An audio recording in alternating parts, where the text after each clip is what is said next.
Amados jovens, com certeza Deus, você e o demônio sabem o que vocês passaram, as tentações que vocês enfrentaram para estar aqui hoje.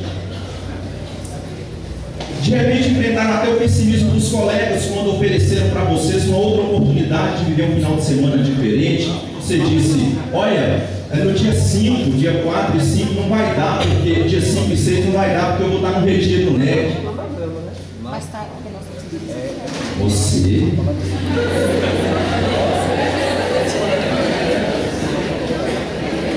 retiro, NEC, final de semana, sábado, domingo. Talvez as pessoas não acreditam ou não acreditaram no propósito ou no chamado que Deus fez para a sua vida. Não importa a crença deles. Ainda que as pessoas duvidem de você, Deus acredita. Acredita tanto que você veio, você está aqui. Quando você voltar e se encontrar com eles, eles vão dizer: retiro, NEC, final de semana. Toma posse dessa verdade. As pessoas que entraram por essa porta hoje de manhã não serão as mesmas que sairão daqui. No nome de Jesus, vocês serão transformados.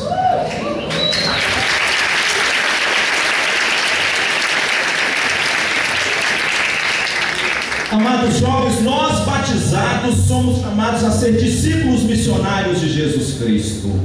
Um discípulo é aquele que escuta o mestre como vocês fizeram, decide seguir o mestre como vocês fizeram, e aprende com o mestre como vocês estão fazendo, ama o mestre, obedece o mestre e se permite transformar pelo mestre. O missionário é antes o discípulo bom e fiel, que ouviu o mandamento de Deus, parte em missão pelo mundo para anunciar a boa nova. Estou dizendo que daqui sairão testemunhas para modificar a realidade da juventude de Montes Claros. Nós seremos os luzeiros, como diz São Paulo em Filipenses 2, 15 e 16, a levar a luz da vida, que é Cristo. Então repitam comigo: na condição de batizado,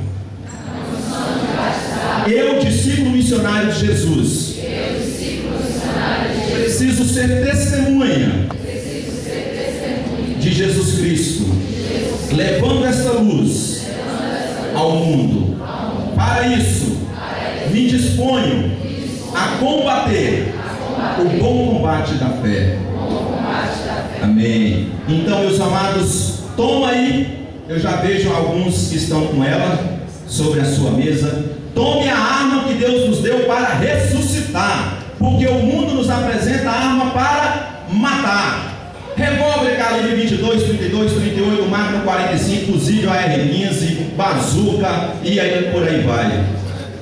São armas para matar, mas essa que você tem na mão aí é uma arma para ressuscitar.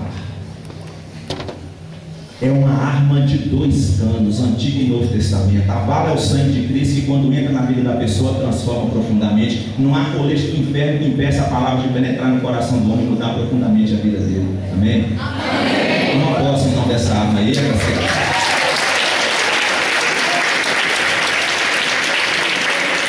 Hebreus capítulo 12. Hebreus capítulo 12.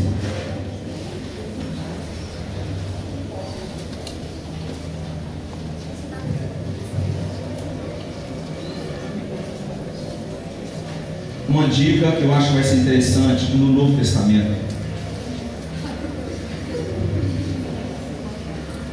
Uma outra dica que eu acho que vai ser interessante, dada a praticidade, página 1536. Eu não gosto muito de falar a página não, mas o nosso tempo está um pouco escasso. Quem encontrou diz amém. Amém. Quem está sem a arma aí, pega parando com o colega do lado. Não precisa nem falar não, você chegando assim, igual o gatinho de hotel querendo carinho, você vai entender.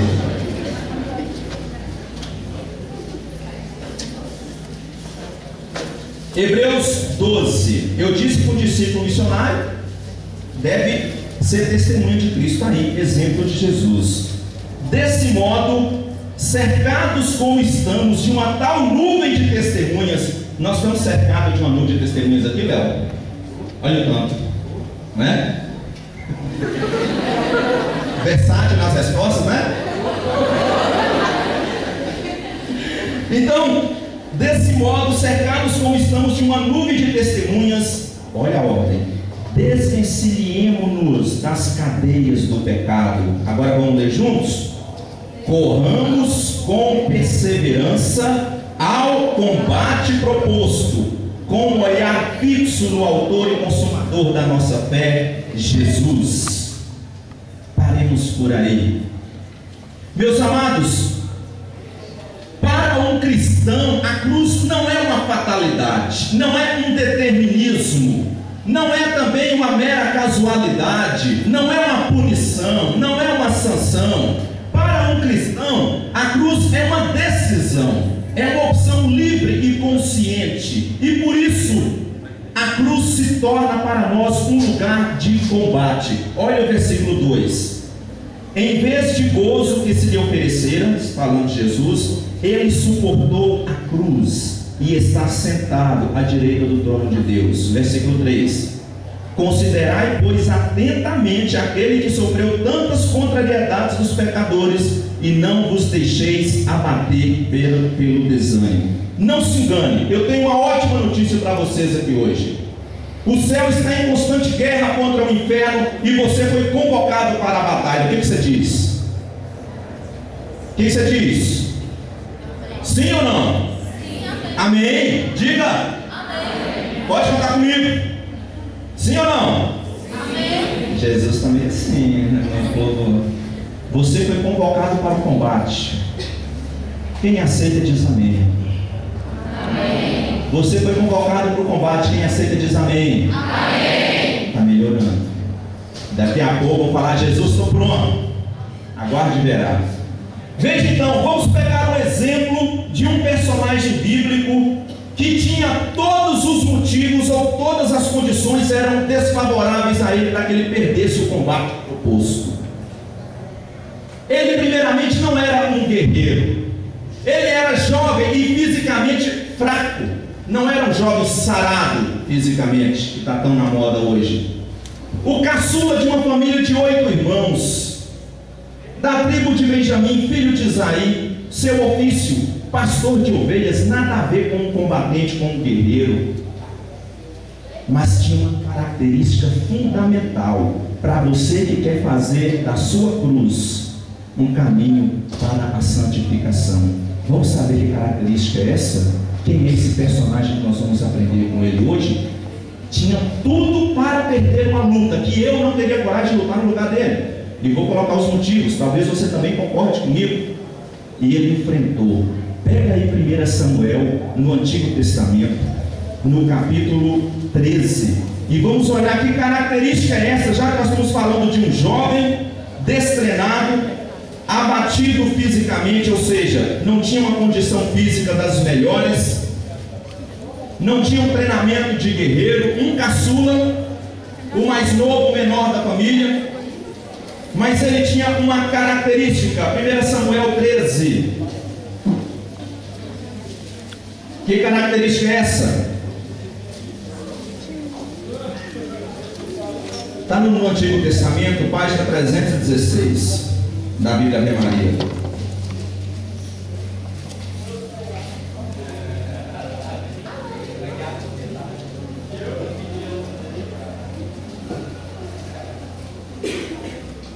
Amém? Amém.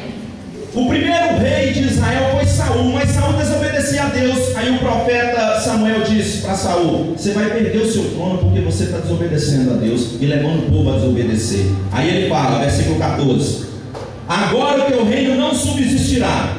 O Senhor escolheu para si um homem segundo o seu coração. Pronto, queridos. E fará chefe de seu povo, porque não observaste as suas ordens. Primeira característica que um guerreiro combatente que faz da cruz um caminho para a santificação precisa ter: tem que ser um homem segundo o coração de Deus. Tem que ser um homem segundo o coração de Deus. Isso vale dizer então que se esse homem, ele é fraco fisicamente, ele é o mais novo de uma família de 8 irmãos, lá da tribo de Benjamim, é pastor de ovelhas, nunca foi treinado para combater, mas se ele tem um coração segundo o coração de Deus, ele tem um primeiro requisito para que Deus possa fazer dele um grande combatente. Eu aplico aqui o seguinte, queridos: Deus não está nem aí para a nossa aparência física, se você pinta seu cabelo toda semana, se corta a unha ou não. Deus não está nem aí se você é grande, é pequeno, é gordo, é magro, se você é jovem, se você é velho. Deus não se preocupa com as aparências, porque nós olhamos a aparência, mas Deus vê o coração. E porque Deus vê o coração, Deus então busca combatentes que sejam homens e mulheres segundo o coração de Deus. Enquanto nós paramos na estatura física, por exemplo, para você entrar no exército, você precisa no mínimo de uma condição de estatura. Acho que menos de 1,60 m os homens não entram, né? Magrinho demais. Não sei se vocês viram aquele filme Capitão América. O personagem que eu estou fazendo é ele. Imagina ele antes de passar para aquela metamorfose genética lá. Magrinho, fraquinho. E ele tinha vontade de servir o exército, não podia porque não tinha condição física para aquilo. Então, para Deus, graças a Ele, não precisamos ser esses jovens bombados, saradões, as mulheres aí altas, condicionadas. Não, você precisa ser um homem e uma mulher segundo o coração de Deus. Está entendendo, querido? Mas veja então, se esse jovem é segundo o coração de Deus, o que Deus fez para que ele pudesse então estar capacitado para o combate que ele irá travar daqui a pouco? Vira a página, lá no capítulo 16, página 320, versículo 12. Amém? 16, 12. Isaí mandou buscar esse jovem. Ele era louro, de belos olhos, e muito formosa aparência. Era fraquinho, baixinho, mas era uma gracinha. Consegue imaginar, meninas? Loiro de olhos, devia ser belos olhos ou azul ou verde. Ninguém fala assim: nossos olhos pretos são lindos. Apesar que olhos pretos também tem sua beleza, né? E nos parecemos com aqueles que têm olhos verdes, branco, por exemplo. Muito formosa aparência. Aí veja, o Senhor disse: vamos ungir. É ele. Samuel tomou o corno de óleo, ungiu-o no meio de seus irmãos, e a partir daquele momento, o que aconteceu? O Espírito do Senhor apoderou-se de quem nós estamos falando? Olha só, um homem segundo o coração de Deus. O profeta foi lá e fez o que com ele? Ungiu. Meus amados, unção não é um erro de português, porque se um é, dois são. Unção está errado. Não. Unção significa força, poder, presença de Deus na vida da pessoa. Aí eu já percebo então, para ser um guerreiro combatente, não preciso dessa capacidade física toda, não preciso desse treinamento todo, esse maquinário todo. Eu tenho que ser um homem segundo, eu preciso receber de Deus o quê? Unção. Agora eu já vou começar a fazer algumas diferenças entre um guerreiro, bom guerreiro, e um combatente na fé. Primeira coisa, um bom guerreiro, ele tem força física, ele tem treinamento e ele tem equipamento. Mas um bom combatente na fé tem a unção de Deus que dá a ele força e poder para vencer na vitória. Amém? Segunda característica, segunda diferença: um bom guerreiro, ele vai para a batalha e a vitória é uma possibilidade. Mas um guerreiro combatente na fé, ele vai para o combate certo de que ele vai ganhar. Ele já vai para a vitória vitorioso. Ele já vai para a batalha vitorioso. A vitória não é uma possibilidade, é uma certeza. Terceira e não menos importante: um bom guerreiro, ele olha em volta dele. Quanto maior o exército que está com ele, maior é a confiança na vitória. Mas um combatente na fé não fica condicionado à vitória no tamanho do exército, porque a vitória não depende do tamanho do exército, depende da força que vem do nosso Deus. Nós não precisamos ser maiores do que somos aqui para mudar e colocar fogo na cidade de Montes Claros como guerreiros combatentes que vamos vencer lá o pecado, o demônio e o mundo. Amém, irmão? Amém. Essa posse que nós temos que tomar. Davi foi ungido por Deus para uma grande missão. Eu estou dizendo uma grande missão. Primeira delas, ser rei de Israel, porque da sua descendência ia nascer o rei dos reis, o Senhor dos senhores. Quem é esse? Jesus. Jesus é da descendência de Davi, mas foi também para esta unção que Deus preparou Davi para o mais forte, o mais desafiador combate da sua vida. Com certeza você já ouviu isso, já leu essa historinha, com certeza você já percebeu até desenhos animados lá na catequese que você fez. Mas nós vamos hoje cavar um pouco mais a fundo essa historinha para percebermos que não foi apenas uma historinha que teve um final feliz, mas teve intermeios aí. E o bom da Bíblia é leia a Bíblia entrando na história para ver como é que você se posicionava, como é que você se posicionaria nessa história. Prepare então para o combate que nós vamos conhecer a partir de agora. Pega a tua palavra, por favor, aí. Aí deixa aberta, só vira, pode ficar na mesma página, capítulo 17. Capítulo 17. Isso. Atenção. O povo de Israel estava em guerra contra os filisteus. Saul ainda era o rei. Davi estava ungido, mas ainda não subiu ao trono. Estava ungido por Deus. O povo de Israel em guerra contra os filisteus. Imagina, todo mundo já assistiu um filme épico, como era a guerra antigamente. Acampava o exército de um lado, acampava o exército do outro, no meio daquela grande planície, e eles lá preparando, olhando as estratégias para o grande combate. Davi não era alistado no exército. Por quê? Jovem, fraco fisicamente, não tinha estatura, não tinha condicionamento. Mas Davi tinha 7 irmãos, e desses 7, 3 estavam lá. O que aconteceu? O chefe de Israel era Saul, o general, e o rei tinha que marchar. Do outro lado, os filisteus. Chegou o chefe dos filisteus e falou para Saul assim: olha, fazer uma guerra, muito derramamento de sangue, vamos fazer o seguinte: escolhe o melhor guerreiro seus, e eu pego o melhor guerreiro nosso e resolve uma luta só a parada. Quem ganhar se torna senhor do outro povo, o outro povo se torna escravo. Saul falou: beleza, tá bom, um só guerreiro para lutar para todo mundo, pode chamar o seu. O chefe chamou, veio um tal de Golias. Já ouviram falar? Era um homem assim, diferente das proporções do homem comum. Golias tinha aproximadamente, você fazendo a transformação das unidades de medida aqui da Bíblia nas nossas, Golias media só 3,25 metros de altura. Sua armadura pesava 55 quilos. Só a armadura. A ponta da lança era de ferro, pesava 7 quilos. Ele arremessando a lança a uma distância de 30 metros, a pessoa que recebia a lança pegava um impacto de mais de 700 quilos. Chegou esse homem, buf. Saul olhou. Diz a palavra, olha aí comigo, vocês verem. Versículo 10.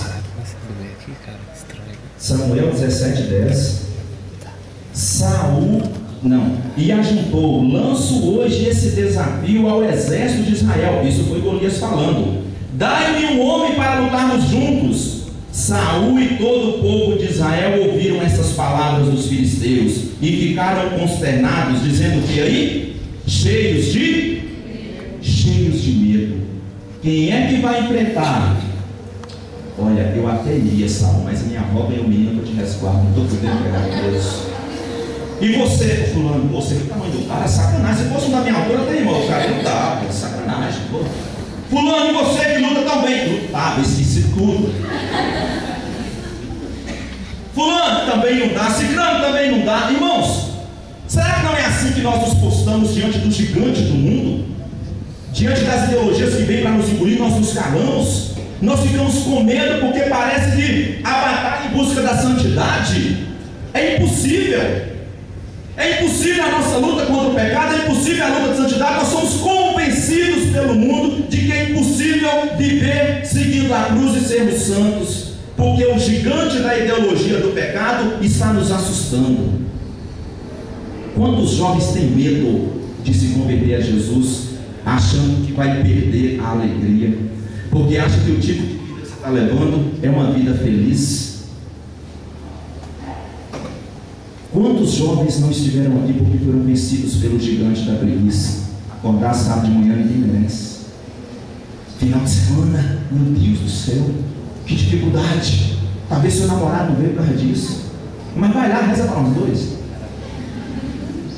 Seu amigo que você queria vir não veio, vencido pelo gigante do comodismo, da preguiça, do medo. Eles estavam assim abatidos, e diz a palavra, irmãos, que durante 40 dias, todo dia, ininterruptamente, chegava Golias e falava: não tem homem para lutar comigo não? Não era só de manhã não, era à tarde. Olha que ofensa. E os soldados ficavam olhando para o outro, desconversando, com medo, sem coragem de enfrentar. Todo dia esta ofensa, todo dia. Davi, o fraco, o raquítico, mas o ungido, o homem segundo o coração de Deus, foi um dia levar mantimentos para os seus irmãos que estavam na guerra. Chegou lá: e aí, irmão, como é que está a guerra? Estão ganhando? Mais ou menos. O que é que está faltando? Só derrubar um detalhe de 3,25 metros de altura, uma armadura de 55 quilos, uma lança de 7 quilos. Campeão, nunca perdeu uma luta. É fácil. E aí ele falou: nossa, mas então está assim? Quando Davi falou isso, Davi escutou Golias falando: tem homem aí não? Para vir lutar comigo? Só tem um monte de mariquinhas. Aí baixinho e focado, né? Vocês repararam, baixinho e focado? Nada contra, irmãos, estou elogiando os baixinhos, sabe por quê? Davi falou assim: mas que negócio é esse que eu estou escutando aqui? Eu estou ouvindo um incircunciso. Incircunciso naquela época era o povo que não acreditava em Deus. Eu estou ouvindo um incircunciso chegar aqui e desafiar o povo de Deus. Está desafiando o exército, Deus vivo, aquele comedor de feijão. Não acredito num negócio desse não. Pois eu vou lutar com ele. O irmão falou: Davi, pelo amor de Deus, sempre para Davi, vamos para Davi. Não, Davi levantou e parecia continuar sentado. Davi falou: eu vou lutar com ele. Não admito que ele venha aqui ofender o povo de Deus, não. Nós somos o povo eleito de Deus, somos o exército de Deus. Vou lutar contra ele sim. Davi, pelo amor de Deus, você não tem noção. Você já lutou? Não. Mas o motivo, fica quieto. Mas Davi falou com tanta confiança que ele não olhou para ele mesmo. Davi olhou para as duas grandes características do combatente da fé. Primeiro, o coração segundo Deus. E segundo, unção. Parabéns. Estão atentos. Davi não confiou na força dele, não confiou na inteligência dele, não confiou no treinamento, porque não tinha nada disso. Davi era o primeiro que tinha motivo para correr. E diz que ele foi tão convincente que ele acreditou naquela palavra. Depois vocês vão ler a atividade de casa. Salmo 88, versículo 22, diz assim: o Senhor fala: encontrei o meu servidor Davi e o consagrei pela minha unção. Minha mão sempre estará com ele e meu braço o fortalecerá. Foi nessa palavra que Davi acreditou. Davi foi tão convincente que chegou para o rei Saul e falou: eu vou lutar contra aquele bocão. Saul olhou assim, aí olhou para os outros soldados. Tá bom, filho. Você tem noção que se você lutar e perder, a gente vai ser escravo dele? Como? Não conhece a palavra perder, não? Como é que é isso? Não, eu vou. Então tá bom, olha, para adiar um pouco mais o combate, toma aqui, veste a minha armadura, toma meu capacete, pega a minha espada. E Davi foi entrando naquilo, foi entrando naquilo, foi entrando naquilo. Quando Davi terminou de colocar as armaduras, colocou o capacete, colocou a espada, aí Davi, agora levanta. Levanta, Davi. Gente, Davi não conseguia ficar de pé com a espada e com a armadura. Imagina os soldados lá. Não, imagina você. Todo mundo aqui para o combate, chega aquele magrinho que não é da nossa turma e fala que vai lutar. Nem com armamento ele consegue. O povo falou: meu Deus do céu, aonde é que nós vamos parar? Estamos perdidos, estamos liquidados. Irmão, não é assim que as pessoas falam conosco dentro da igreja? Existem pessoas com pensamento negativo dentro da igreja. Quando o Senhor fala, sede santo, porque eu, o Senhor, sou santo, o povo vai dizer que nada, você é santo, nada, você consegue nada. Você vai na igreja para quê? Continua sendo pecador do mesmo jeito. É melhor nem ir na igreja para ser do jeito que você é. Nos acusam disso, fala mal da igreja, fala mal do padre, fala mal da igreja, fala mal dos jovens que caminham na igreja, fala mal da cruz, valoriza o pecado. Eu digo para vocês, fechem os olhos para o pensamento negativo, para as críticas negativas, porque quem decide caminhar com Jesus não se abate, não se acovarda, não fica temeroso, porque sabe que Deus está com ele. Ele continua firme. Não faltaram conselhos para Davi para dizer: para, deixa isso para lá. E Davi disse: eu vou. Um homem segundo o coração de Deus, um homem ungido, é um homem de coragem. Amém? Frase para você colocar no Facebook. Um homem segundo o coração de Deus e um homem ungido é um homem de coragem. Quando Davi olhou aquela armadura, não conseguiu. Olha, eu vou ser isso. Você vai sem espada? Vou. Sem armadura não vai durar um segundo. Agora eu vou perguntar: diante dessa realidade, 3,25 metros de altura, uma lança de 7 quilos, uma armadura de 55 quilos, nunca perdeu uma luta. Do outro lado, um raquítico, pequeno, sem espada, sem armadura, para acabar a luta. Quem se apostava? Depois eu contei a unção no coração de Deus, né? Mas sei lá, na hora apostava, e eu sou sincero, eu falava: irmão, você não dura, eu apostava, dura 2 segundos, acho que quando? Dura 3 segundos, chega no primeiro round, não aguenta. O combate estava marcado, o povo de Israel com o rabo entre as pernas, a luta estava travada. Davi deixou os apetrechos dele. Isso aqui eu não consigo. Foi lá no rio, catou 5 pedrinhas e uma tiradeira. Vou lutar desse jeito. Oh, minha Nossa Senhora Aparecida, o que será de mim trabalhar escravo pelos filisteus pro resto da vida, por não dar conta disso não? Com 5 pedrinhas, Davi, agora sim, pode internar, tá doido? Querido e querida, eu hoje convido vocês a um exemplo de Davi. Se você quer travar um bom combate da fé, deixe de lado as armas do mundo. Vamos deixar de lado as armas do mundo, porque elas não serão suficientes para fazer você vencer. A arma da camisinha pode te preservar da raiz, mas não te preserva do inferno. As drogas podem te promover uma alegria superficial, mas aumentará ainda mais o vazio de Deus que está no teu coração.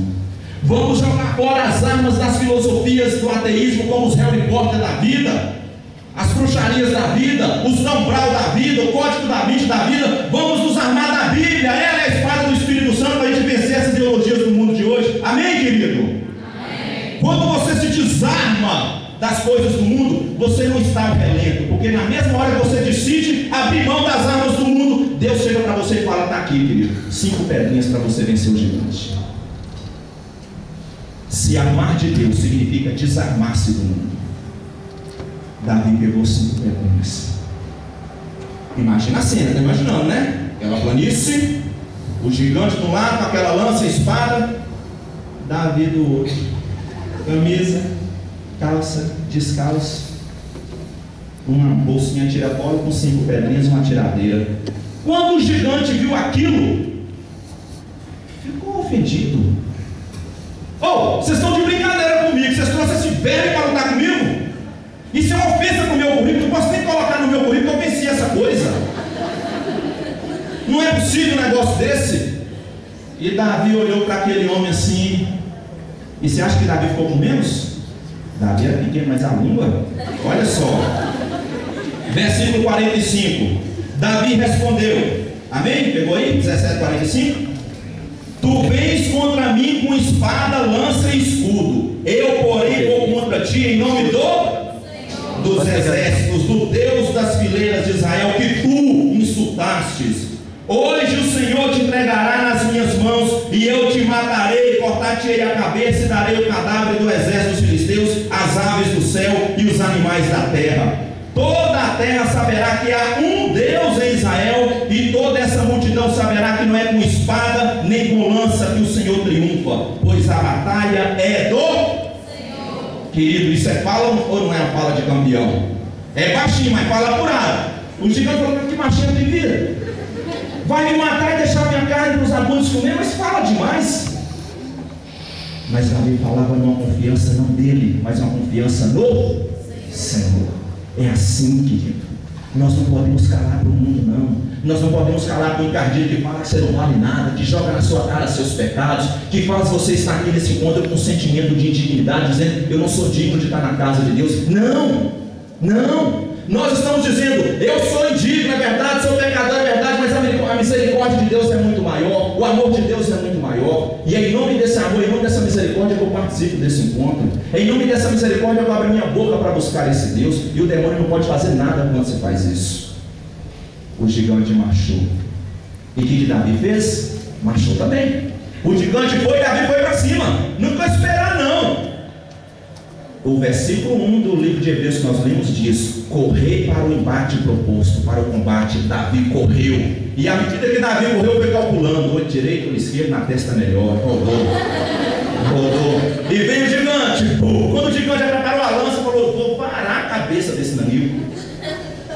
Diz a Bíblia, e como o gigante não lia a Bíblia, Juízes capítulo 20, versículo 6, Josué, não precisa pegar não, conta que o pessoal da tribo de Benjamim era tão bom na tiradeira que conseguia acertar um fio de cabelo. Golias não sabia disso, e Davi era da tribo de Benjamim. Se tinha uma coisa que Davi era bom, era na tiradeira. Davi abriu o capacete, havia só a brechinha da testa. Davi olhou correndo, soltou a tiradeira, fundou na testa do gigante. Ele, com aqueles olhos incrédulos, sem acreditar, mas perdendo a coordenação motora, tombou de pé e caiu. Quando ele caiu, Davi se aproximou, subiu em cima do gigante, pegou a espada do próprio gigante, não sei como, mas pegou, diz a palavra que ele pegou. E aí, como ele não tem força para levantar a espada, deixou a espada cair, plof, decepou a cabeça do gigante, escorou na espada. O próximo. A cara dos dois, tanto dos filisteus como de Israel. Sim, mas não estou acreditando. Eu também não. E aí o Davi falou: ei, vocês, pode vir, o próximo. E os dos filisteus falaram: até a próxima. Fugiram, queridos. Davi, numa vitória que tinha tudo para perder, conseguiu vencer porque estava revestido de duas características fundamentais do combatente da fé. Era um homem e tinha unção. Você quer ser um combatente de Deus, sim ou não? Sim. Qual é a receita? Um homem segundo o coração de Deus, ter unção. Ter unção. Fala para quem está do seu lado: você quer ser um combatente? Sim ou não? Sim. Queridos, dá ou não dá para enfrentar o gigante? Dá. Mas aí vem um detalhe. Eu lendo a Bíblia, fico com as minhas curiosidades. Não sei se vocês passam pelo mesmo problema que eu. Por que Davi pegou 5 pedrinhas? E mais, você usou só uma. Será que ele não confiava tanto na tiradeira dele? Ora, se ele não confiasse na tiradeira dele, ele nem entrava no combate. Por que 5 pedrinhas? Aí eu fui fazer um estudo sistemático do livro da Bíblia, dos livros da Bíblia no Antigo Testamento, e uma analogia a partir do livro de Crônicas e do 2 Samuel. Eu descobri uma coisa: nada na Bíblia é por acaso. Primeira explicação: Davi usou 5 pedrinhas porque Golias tinha 4 irmãos, com ele eram 5 gigantes. Ele tinha Isbi-Benob, que era o irmão dele, ele tinha Lamai, ele tinha Safai, e ele tinha um outro que a Bíblia não fala o nome, mas diz que tinha 24 dedos, 6 em cada mão e em cada pé. Então Davi tinha uma pedrinha para cada gigante. Davi não foi lutar só contra Golias, não, mas ele falou: eu vou, pode vir essa raça de gigantes tudo aí, que aqui tem pedrinha para todo mundo. Estava preparado para enfrentar os 5 gigantes. Segunda explicação: o povo filisteu, ele era composto por 5 províncias: Gaza, Azote, Ascalon, Ascaron e Jet, que era a terra de Golias. 5 províncias. Davi estava preparado para lutar contra 5. Não era só com um, não. Quando vai na guerra, vai para valer contra 5. Por último, e a melhor de todas que eu gostei. O Antigo Testamento traz o nome de Deus como Javé, que significa aquele que é. E aí, uma análise dos livros do Antigo Testamento me fez concluir que Javé tem 5 características, 5 atribuições. Olha só para vocês verem. Primeira, Javé Tsidkenu, que significa o Senhor é a nossa justiça. Segundo, Javé Shalom, que significa o Senhor é a nossa paz.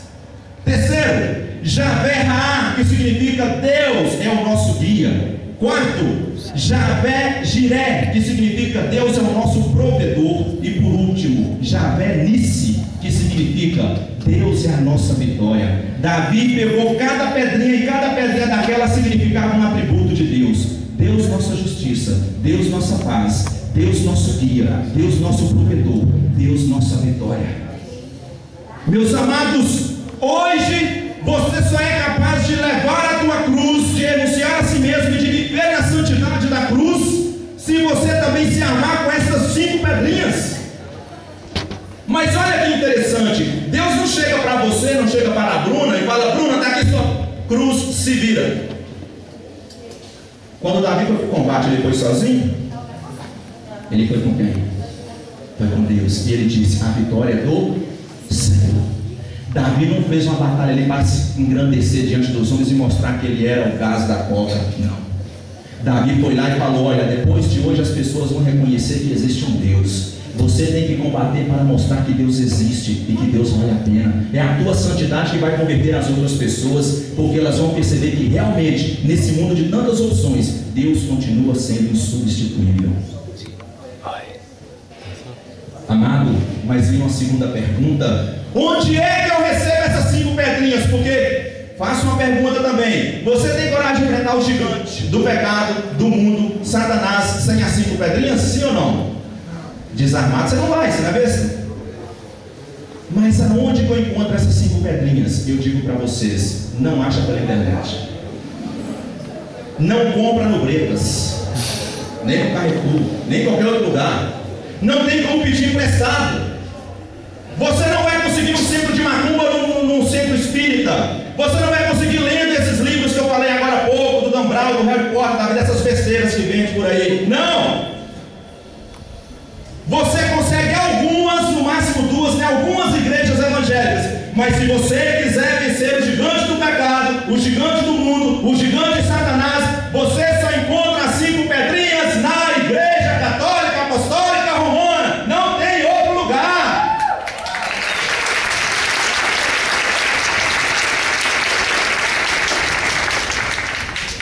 Então, um conselho, posso?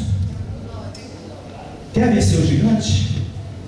Fica na Igreja Católica. Fala para o seu irmão: fique na igreja. Você vai vencer o gigante. E quais são as pedrinhas, meus amados? Vou dizer para vocês rapidamente. Primeira pedrinha, grave muito, vou fazer a prova no final. Primeira pedrinha: oração pessoal e terço. Essas pedrinhas é indispensável se você quiser vencer o gigante, se você quiser fazer na cruz um lugar de santidade. O catecismo da Igreja Católica vai dizer que a oração é a vida do coração novo e alimenta constantemente. Eu não conheço a sua vida, mas se você está desanimado na igreja, se você perdeu o prazer pelas coisas de Deus, eu vou dizer para você a causa, sem conhecer a tua vida. Olha na tua vida onde foi que você parou de rezar. Onde foi que você parou de rezar foi a hora que você começou a se esfriar, a hora que você começou a desanimar, a hora que você começou a dar brecha para que o gigante começasse a triunfar sobre a tua vida. Talvez até agora você tenha perdido essa luta, mas a palavra final não foi dada, a pedrada final ainda não foi dada. Você está no combate, está perdendo até agora, mas nós vamos virar esse jogo em nome de Jesus, amém, irmão? Vamos virar essa luta. Santo Afonso de Ligório, no seu magistério, ele diz: é certo que quem reza se salva e quem não reza se condena. É pesado, mas é verdade. E não venha dizer para mim que no corre-corre dessa vida de faculdade você não tem tempo de rezar. Porque todo mundo tem tempo para acessar a internet. E eu vi uma pesquisa que o povo brasileiro já ultrapassou os americanos em tempo de ficar online na internet. Gostamos da internet, nada contra, mas ela está impedindo você de rezar? Outra coisa, a cada 4 minutos que nós ficamos na internet, eu duvidei desse dado, eu acho que é mais. A cada 4 minutos que nós ficamos na internet, é bisbilhotando na vida dos outros. Eu acho que é mais. Nos ocultos, nos feitos da vida. Nossa, fulana, confia demais com esse cabelo. Fulano estava naquela festa, gastando lá, não conhecia a pessoa, não sei o que e tal. E fulano, observei, traiu o ciclano na prova, está aqui a foto e fica cultivando isso aí. Vai rezar. Quando a gente reza, a gente fala bem do outro. Querido, nós rezamos pouco ou quase nada. São João, o Papa João Paulo II vai dizer: o cristão vale o tanto que ele reza, que tanto que nós estamos valendo.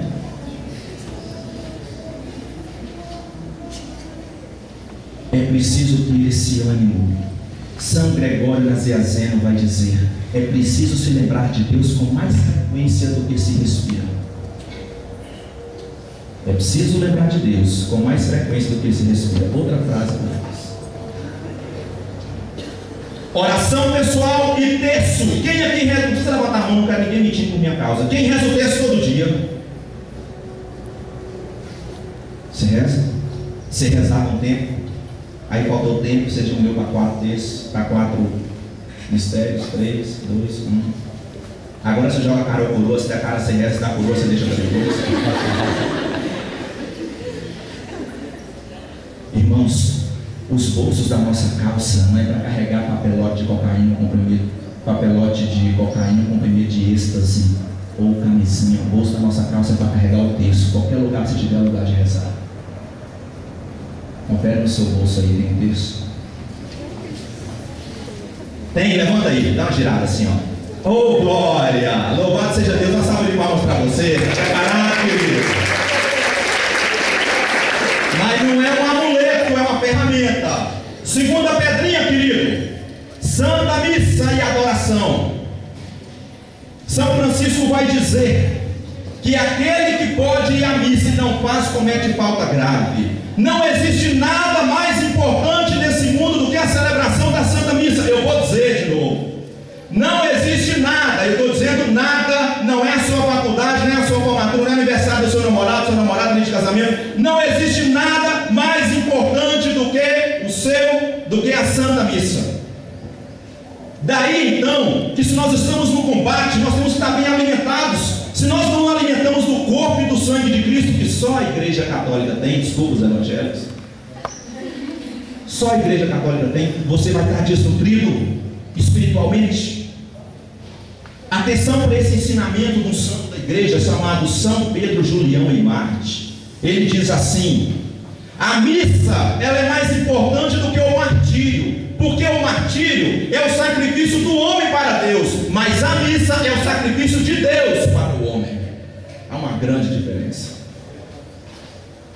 Participe da missa, que nada nem ninguém impeça você de participar da missa. O final de campeonato, o jogo que tiver, nada pode impedir você de participar da missa. Se você não tiver alimentado, o gigante te pega, o gigante te devora. Você precisa dessa segunda pedrinha. A oração em casa, a missa que você assiste em casa, não substitui a missa lá na igreja, porque é lá que você comunga. Terceira pedrinha: confissão. Qual a última vez que você procurou um padre para contar seus pecados? Eu gosto de fazer essa pergunta com uma outra pergunta: qual a última vez, qual o último ano que você cometeu o último pecado? É o último ano. Você lembra? Qual a última vez que você pecou? Meus amados, o sacramento da confissão nos liberta da mão do demônio, porque todo homem que comete pecado é escravo do pecado. E quem vai ao confessionário e se confessa, como João Paulo II confessava toda semana, João Paulo II confessava toda semana. E perguntaram ao padre, mas que tanto de pecado que tem um padre para confessar toda semana? Ele diz: quanto mais perto da luz a gente fica, mais exposta estão as nossas limitações. Por isso precisamos ser curados no sacramento da confissão. Eu vou contar meus pecados com um padre mais pecador do que eu. Não importa se ele é pecador mais do que eu. Você não compete a você esse juízo. Mas ele está lá instituído pela igreja. Quando você entra lá, você entra como réu, condenado ao fogo do inferno. Mas ele fala: em nome de Jesus, te perdoo de todos os seus pecados pela autoridade de um Deus que morreu na cruz. Você sai de lá pronto para ir para o céu. É o único tribunal na face da terra que você entra lá, se declara culpado e sai de lá inocente. Que coisa doida. Parou para pensar nisso? Um conselho para você: saiu desse ponto, vai direto com o sacerdote. Caiu, não tem nenhum problema não. Tão nobre quanto não cair é ter a coragem de se levantar quando cair. Outra frase para isso. Tão nobre quanto não cair é ter a coragem de se levantar quando cair. Eu aprendo que a pessoa que pega e confessa, não é um sem vergonha que vive pegando e confessando, é um combatente que não desiste do inimigo, que não desiste da luta, que não desiste do combate proposto. Ele está querendo ser santo. Não existe santidade que não passe frequentemente pelo sacramento da confissão. Não existe. Todos os santos tinham seus confessores. Faça isso, filho. Vergonha de pecar ninguém tem. O mundo hoje, pecar está na moda. Quem que aguenta esse tal do Michel Teló cantando? E até aquele jogador de futebol lá, o Cristiano Ronaldo, vai na onda, né? Faz o gol agora e fica. Vai se eu tiver. Isso é besta demais. Isso faz sucesso. Meu Deus do céu, onde é que nós estamos? Essas letras dos funks fazem sucesso. Como é que o Rio de Janeiro regrediu? O peso do bossa nova. Essa porcaria aí agora. Queridos, se pecar está na moda, se pecar é coisa de gente esperta, vamos dar uma de besta para viver? Vamos? Melhor dar uma de besta para viver e chegar no céu do que andar de morto e ir para o inferno. Eu me lembro de uma historinha, posso contar? Não sei se eu conto.